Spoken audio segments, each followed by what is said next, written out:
दूसरा सलातीन 18वां बाब। और शाह इसराइल होसिया बिन एला के तीसरे साल ऐसा हुआ कि शाह यहूदा आखिज का बेटा हिजकिया सल्तनत करने लगा। और जब वो सल्तनत करने लगा तो 25 बरस का था और उसने 29 बरस यरूशलेम में सल्तनत की। उसकी माँ का नाम अबी था जो ज़िक्रिया की बेटी थी, और जो उसके बाप दाऊद ने किया था उसने ठीक उसी के मुताबिक वो काम किया जो खुदावंद की नज़र में भला था। उसने ऊंचे मकामों को दूर कर दिया और सतूनों को तोड़ा और यसीरत को काट डाला, और उसने पीतल के सांप को जो मूसा ने बनाया था चकनाचूर कर दिया, क्योंकि बनी इसराइल उन दिनों तक उसके आगे बखूर जलाते थे। और उसने उसका नाम नौशतान रखा, और वो खुदावंद इसराइल के खुदा पर तवक्कुल करता था, ऐसा कि उसके बाद यहूदा के सब बादशाहों में उसकी माने देखना हुआ और ना उससे पहले कोई हुआ था, क्योंकि वो खुदावंद से लिपटा रहा और उसकी पैरवी करने से बाज ना आया, बल्कि उसके हुक्मों को माना जिनको खुदावंद ने मूसा को दिया था। और खुदावंद उसके साथ रहा और जहाँ कहीं वो गया कामयाब हुआ, और वो शाह असूर से मुनहरिफ हो गया और उसकी इताअत ना की। उसने फ़िलिस्तियों को गज़ा और उसकी सरहदों तक निगहबानों के बुरुज से फसीलदार शहर तक मारा। और हिजकिया बादशाह के चौथे बरस, जो शाह इसराइल होसिया बिन एला का 7वां बरस था, ऐसा हुआ कि शाह असूर सलमनसर ने सामरिया पर चढ़ाई की और उसका मुहासरा किया, और 3 साल के आखिर में उन्होंने उसको ले लिया, यानी हिजकिया के 6ठे साल, जो शाह इसराइल होसिया का 9वां बरस था, सामरिया ले लिया गया। और शाह असूर इसराइल को असीर करके असूर को ले गया और उनको खला में और जोजान की नदी खाबूर पर मादियों के शहर में रखा, इसलिए कि उन्होंने खुदावंद अपने खुदा की बात न मानी, बल्कि उसके अहद को, यानी उन सब बातों को जिनका हुक्म खुदावंद के बंदे मूसा ने दिया था, अदूल किया और ना उनको सुना ना उन पर अमल किया। और हिजकिया बादशाह के 14वें बरस शाह असूर सखीरब ने यहूदा के सब फसीलदार शहरों पर चढ़ाई की और उनको ले लिया। और शाह यहूदा हिजकिया ने शाह असूर को लकीस में कहला भेजा कि मुझसे खता हुई, मेरे पास से लौट जा, जो कुछ तू मेरे सर करे मैं उसे उठाऊंगा। सो शाह असूर ने 300 किंतार चांदी और 30 किंतार सोना शाह यहूदा हिजकिया के जिम्मे लगाया, और हिजकिया ने सारी चांदी जो खुदावंद के घर और शाही महल के खजानों में मिली उसे दे दी। उस वक्त हिजकिया ने खुदावंद की हैकल के दरवाज़ों का और उन सतूनों पर का सोना, जिनको शाह यहूदा हिजकिया ने खुद मंडवाया था, उतरवा कर शाह असूर को दे दिया। फिर भी शाह असूर ने तरतान और रबसारेस और रबशाकी को लकीस से बड़े लश्कर के साथ हिजकिया बादशाह के पास यरूशलेम को भेजा। सो वो चले और यरूशलेम को आए, और जब वहाँ पहुँचे तो जाकर ऊपर के तालाब की नाली के पास, जो धोबियों के मैदान के रास्ते पर है, खड़े हो गए। और जब उन्होंने बादशाह को पुकारा तो अलियाकीम बिन खिलकिया, जो घर का दीवान था, और शबना मुंशी और आसिफ मुहर्रर का बेटा युआख उनके पास निकल कर आए। और रबशाकी ने उनसे कहा, तुम हिजकिया से कहो कि मलके मुअज्जम शाह असूर यूं फरमाता है, तू क्या इत्माद किए बैठा है? तू कहता तो है, पर ये फक्त बातें ही बातें हैं कि जंग की मसलहत भी है और हौसला भी। आखिर किसके बरते पर तूने मुझसे सरकशी की है?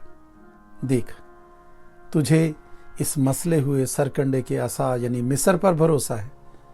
उस पर अगर कोई टेक लगाए तो वो उसके हाथ में गड़ जाएगा और उसे छेद देगा। शाह मिस्र फिरौन उन सब के लिए जो उस पर भरोसा करते हैं ऐसा ही है। और अगर तुम मुझसे कहो कि हमारा तवक्कुल खुदावंद हमारे खुदा पर है, तो क्या वो वही नहीं है जिसके ऊंचे मकामों और मजहबों को हिजकिया ने ढाकर यहूदा और यरूशलेम से कहा है कि तुम यरूशलेम में इस मजबा के आगे सजदा किया करो। इसलिए अब ज़रा मेरे आका शाह असूर के साथ शर्त बांध, और मैं तुझे 2000 घोड़े दूंगा, बशर्ते कि तू अपनी तरफ से उन पर सवार चढ़ा सके। भला फिर तू क्यों कर मेरे आका के कम तरीन मुलाजिमों में से एक सरदार का भी मुंह फेर सकता है, और रथों اور सवारों के लिए मिस्र पर भरोसा रखता है। और क्या अब मैंने खुदावंद के बेकहे ही इस मकाम को गारत करने के लिए इस पर चढ़ाई की है? खुदावंद ही ने मुझसे कहा कि इस मुल्क पर चढ़ाई कर और इसे गारत कर दे। तब अल-यकीम बिन खिलकिया और शबना और योआख ने रब शाकी से अर्ज़ की कि अपने खादिमों से अरामी ज़ुबान में बात कर, क्योंकि हम उसे समझते हैं, और उन लोगों के सुनते हुए जो दीवार पर हैं यहूदियों की ज़ुबान में बातें ना कर। लेकिन रब शाकी ने उनसे कहा, क्या मेरे आका ने मुझे ये बातें कहने को तेरे आका के पास या तेरे पास भेजा है? क्या उसने मुझे उन लोगों के पास नहीं भेजा जो तुम्हारे साथ अपनी ही निजासत खाने और अपना ही कारूरा पीने को दीवार पर बैठे हैं? फिर रब शाकी खड़ा हो गया और यहूदियों की ज़ुबान में बुलंद आवाज़ से ये कहने लगा कि मलके मुअज़्ज़म शाह असूर का कलाम सुनो। बादशाह यूँ फरमाता है कि हिजकिय्याह तुमको फरेब ना दे, क्योंकि वो तुमको उसके हाथ से छुड़ा ना सकेगा, और ना हिजकिय्याह ये कहकर तुमसे खुदावंद पर भरोसा कराए कि खुदावंद ज़रूर हमको छुड़ाएगा और ये शहर शाह असूर के हवाले ना होगा। हिजकिय्याह की ना सुनो, क्योंकि शाह असूर यूँ फरमाता है कि तुम मुझसे सुलह कर लो और निकल कर मेरे पास आओ, और तुम में से हर एक अपनी ताक और अपनी अंजीर के दरख्त का मेवा खाता और अपने हौज़ का पानी पीता रहे, जब तक मैं आकर तुमको ऐसे मुल्क में ना ले जाऊं जो तुम्हारे मुल्क की तरह गल्ला और मै का मुल्क, रोटी और ताकिस्तानों का मुल्क, जैतूनी तेल और शहद का मुल्क है, ताकि तुम जीते रहो और मर ना जाओ। सो हिजकिय्याह की ना सुनना जब वो तुमको ये तरगीब दे कि खुदावंद हमको छुड़ाएगा। क्या कौमों के देवताओं में से किसी ने अपने मुल्क को शाह असूर के हाथ से छुड़ाया है? हमात और अरफाद के देवता कहाँ हैं? और सिफराइम और हिना और एवाह के देवता कहाँ हैं? क्या उन्होंने सामरिया को मेरे हाथ से बचा लिया? और मुल्कों के तमाम देवताओं में से किस किस ने अपना मुल्क मेरे हाथ से छुड़ा लिया, जो यहोवा यरूशलेम को मेरे हाथ से छुड़ा लेगा? पर लोग खामोश रहे और उसके जवाब में एक बात भी ना कही, क्योंकि बादशाह का हुक्म ये था कि उसे जवाब ना देना। तब अल-यकीम बिन खिलकिया जो घर का दीवान था और शबना मुंशी और युआख बिन आसिम मुहर्रर अपने कपड़े चाक किए हुए हिजकिय्याह के पास आए और रब शाकी की बातें उसे सुनाई।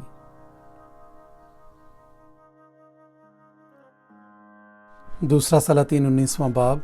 जब हिजकिय्याह बादशाह ने यह सुना तो अपने कपड़े फाड़े और टाट ओढ़ कर खुदावंद के घर में गया, और उसने घर के दीवान अल-यकीम और शबना मुंशी और काहिनों के बुजुर्गों को टाट उड़ाकर आमूस के बेटे यसाया नबी के पास भेजा।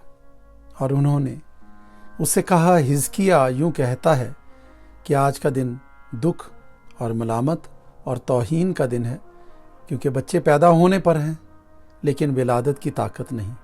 शायद खुदावंद तेरा खुदा रब शाकी की सब बातें सुने, जिसको उसके आका शाह असूर ने भेजा है कि जिंदा खुदा की तौहीन करे, और जो बातें खुदावंद तेरे खुदा ने सुनी हैं उन पर वो मलामत करेगा। बस तू इस बकिया के लिए जो मौजूद है दुआ कर। बस हिजकिय्याह बादशाह के मुलाजिम यसाया के पास आए। यसाया ने उनसे कहा कि तुम अपने आका से यूँ कहना कि खुदावंद यूँ फरमाता है कि तू उन बातों से जो तूने सुनी हैं, जिनसे शाह असूर के मुलाजिमों ने मेरी तकफीर की है, ना डर। देख, मैं उसमें एक रूह डाल दूंगा और वो एक अफवाह सुनकर अपने मुल्क को लौट जाएगा, और मैं उसे उसी के मुल्क में तलवार से मरवा डालूंगा। सो रब शाकी लौट गया और उसने शाह असूर को लेबनान से लड़ते पाया, क्योंकि उसने सुना था कि वो लकीस से चला गया है। और जब उसने कूश के बादशाह तिरहाका की बाबत ये कहते सुना कि देख वो तुझसे लड़ने को निकला है, तो उसने फिर हिजकिय्याह के पास एलची रवाना किए और कहा कि शाह यहूदा हिजकिय्याह से यूँ कहना कि तेरा खुदा जिस पर तेरा भरोसा है तुझे ये कहकर फरेब ना दे कि यरूशलेम शाह असूर के कब्ज़े में नहीं किया जाएगा। देख, तूने सुना है कि असूर के बादशाहों ने तमाम ममालिक को बिल्कुल गारत करके उनका क्या हाल बनाया है। सो क्या तू बचा रहेगा? क्या इन قوموں کے دیوتاؤں نے ان کو یعنی جوزان اور ہاران اور رصف اور بنی عدن جو تلسار میں تھے، جن کو ہمارے باپ دادا نے ہلاک کیا، چھڑایا؟ حماد کا بادشاہ اور عرفاد کا بادشاہ اور شہر صفروائیم اور ہنا اور ایوا کا بادشاہ کہاں ہیں؟ حزقیہ نے ایلچیوں کے ہاتھ سے نامہ لیا اور اسے پڑھا، اور حزقیہ نے خداوند کے گھر میں جا کر اسے خداوند کے حضور پھیلا دیا۔ اور حزقیہ نے خداوند کے حضور یوں دعا کی، اے خداوند اسرائیل کے خدا، کروبیوں کے اوپر بیٹھنے والے، تو ہی اکیلا زمین کی سب سلطنتوں کا خدا ہے۔ تو ہی نے آسمان اور زمین کو پیدا کیا۔ اے خداوند کان لگا اور سن، اے خداوند اپنی آنکھیں کھول اور دیکھ، اور سخیرت کی باتوں کو جن سے زندہ خدا کی توہین کرنے کے لیے اس نے اس آدمی کو بھیجا ہے سن لے۔ اے خداوند، اسور کے بادشاہوں نے در حقیقت قوموں کو ان کے ملکوں سمیت تباہ کیا اور ان کے دیوتاؤں کو آگ میں ڈالا، کیونکہ وہ خدا نہ تھے بلکہ آدمیوں کی دستکاری یعنی لکڑی اور پتھر تھے، اس لیے انہوں نے ان کو نابود کیا ہے۔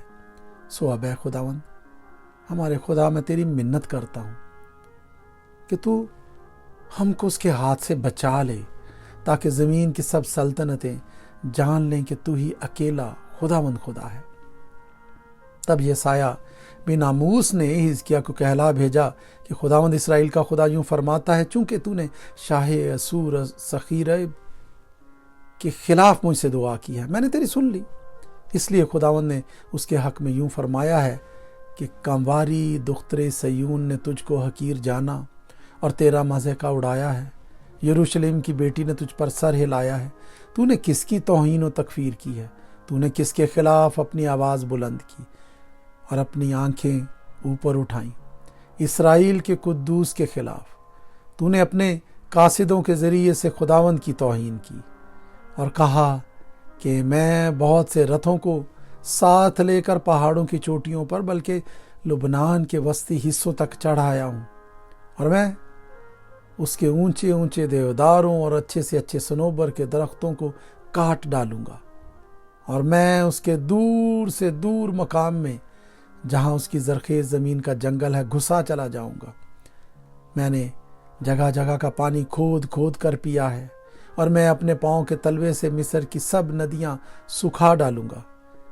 کیا تو نے نہیں سنا کہ مجھے یہ کیے ہوئے مدت ہوئی اور میں نے اسے قدیم ایام میں ٹھہرا دیا تھا؟ اب میں نے اسی کو پورا کیا ہے کہ تو فصیلدار شہروں کو اجاڑ کر کھنڈر بنا دینے کے لیے برپا ہو۔ اسی سبب سے ان کے باشندے کمزور ہوئے اور وہ گھبرا گئے اور شرمندہ ہوئے۔ وہ میدان کی گھاس اور ہری پود اور چھتوں پر کی گھاس اور اس اناج کی مانند ہو گئے جو بڑھنے سے پیشتر سوکھ جائے۔ لیکن میں تیری نشست اور آمد و رفت اور تیرا مجھ پر جھنجھلانا جانتا ہوں۔ تیرے مجھ پر جھنجھلانے کے سبب سے اور اس لیے کہ تیرا گھمنڈ میرے کانوں تک پہنچا ہے، میں اپنی نکیل تیرے ناک میں اور اپنی لگام تیرے منہ میں ڈالوں گا، اور تو جس راہ سے آیا ہے میں تجھے اسی راہ سے واپس لوٹا دوں گا۔ اور تیرے لیے یہ نشان ہوگا کہ تم اس سال وہ چیزیں جو از خود اگتی ہیں اور دوسرے سال وہ چیزیں جو ان سے پیدا ہوں کھاؤ گے، اور تیسرے سال تم بونا اور کاٹنا اور پاکستان لگا کر ان کا پھل کھانا۔ اور وہ بقیہ جو یہودا کے گھرانے سے بچ رہا ہے پھر نیچے کی طرف جڑ پکڑے گا اور اوپر کی طرف پھل لائے گا، کیونکہ ایک بقیہ یروشلم سے اور وہ جو بچ رہے ہیں کوئی سیون سے نکلیں گے۔ خداوند کی غیوری یہ کر دکھائے گی۔ سو خداوند شاہ اسور کے حق میں یوں فرماتا ہے کہ وہ اس شہر میں آنے یا یہاں تیر چلانے نہ پائے گا۔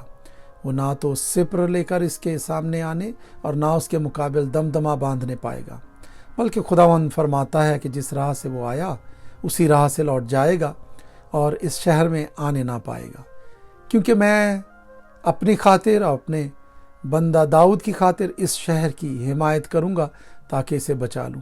سو اسی رات کو خداوند کے فرشتے نے نکل کر اسور کی لشکرگاہ میں 1,85,000 آدمی مار ڈالے، اور صبح کو جب لوگ سویرے اٹھے تو دیکھا کہ وہ سب مرے پڑے ہیں۔ تب شاہ اسور سخریب وہاں سے چلا گیا اور لوٹ کر نینوا میں رہنے لگا۔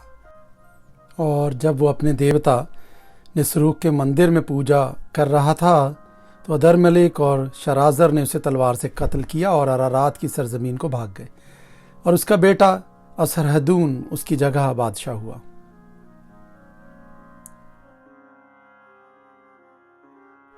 انہی دنوں میں حزقیاہ ایسا بیمار پڑا کہ مرنے کی قریب ہو گیا۔ تب یسایہ نبی آموز کے بیٹے نے اس کے پاس آ کر اس سے کہا، خداوند یوں فرماتا ہے کہ تو اپنے گھر کا انتظام کر دے، کیونکہ تو مر جائے گا اور بچنے کا نہیں۔ تب اس نے اپنا منہ دیوار کی طرف کر کے خداوند سے یہ دعا کی، اے خداوند، میں تیری منت کرتا ہوں، یاد فرما کہ میں تیرے حضور سچائی اور پورے دل سے چلتا رہا ہوں، اور جو تیری نظر میں بھلا ہے وہی کیا ہے۔ اور حزقیاہ زار زار رویا، اور ایسا ہوا کہ یسایہ نکل کر شہر کے بیچ کے حصے تک پہنچا بھی نہ تھا کہ خداوند کا کلام اس پر نازل ہوا کہ لوٹ اور میری قوم کے پیشوا حزقیاہ سے کہے کہ خداوند تیرے باپ داؤد کا خدا یوں فرماتا ہے کہ میں نے تیری دعا سنی اور میں نے تیرے آنسو دیکھے۔ دیکھ، میں تجھے شفا دوں گا اور تیسرے دن تو خداوند کے گھر میں جائے گا، اور میں تیری عمر 15 برس اور بڑھا دوں گا، اور میں تجھ کو اور اس شہر کو شاہ اسور کے ہاتھ سے بچا لوں گا، اور میں اپنی خاطر اور اپنے بندے داؤد کی خاطر اس شہر کی حمایت کروں گا۔ اور یسایہ نے کہا، انجیروں کی ٹکیا لو۔ سو انہوں نے اسے لے کر پھوڑے پر باندھا، تب وہ اچھا ہو گیا۔ اور حزقیاہ نے یسایہ سے پوچھا، اس کا کیا نشان ہوگا کہ خداوند مجھے صحت بخشے گا اور میں تیسرے دن خداوند کے گھر میں جاؤں گا؟ یسایہ نے جواب دیا کہ اس بات کا کہ خداوند نے جس کام کو کہا ہے اسے وہ کرے گا۔ خداوند کی طرف سے تیرے لیے نشان یہ ہوگا کہ سایہ یا 10 درجے آگے کو جائے یا 10 درجے پیچھے کو لوٹے۔ اور حزقیاہ نے جواب دیا، یہ تو چھوٹی بات ہے کہ سایہ 10 درجے آگے کو جائے، سو یوں نہیں بلکہ سایہ 10 درجے پیچھے کو لوٹے۔ تب یہ سایہ نبی نے خداوند سے دعا کی، سو اس نے سائے کو آخذ کی دھوپ گھڑی میں 10 درجے یعنی جتنا وہ ڈھل چکا تھا اتنا ہی پیچھے کو لوٹا دیا۔ اس وقت شاہ بابل برودک بلادان بن بلادان نے حزقیاہ کے پاس نامہ اور تحائف بھیجے، کیونکہ اس نے سنا تھا کہ حزقیاہ بیمار ہو گیا تھا۔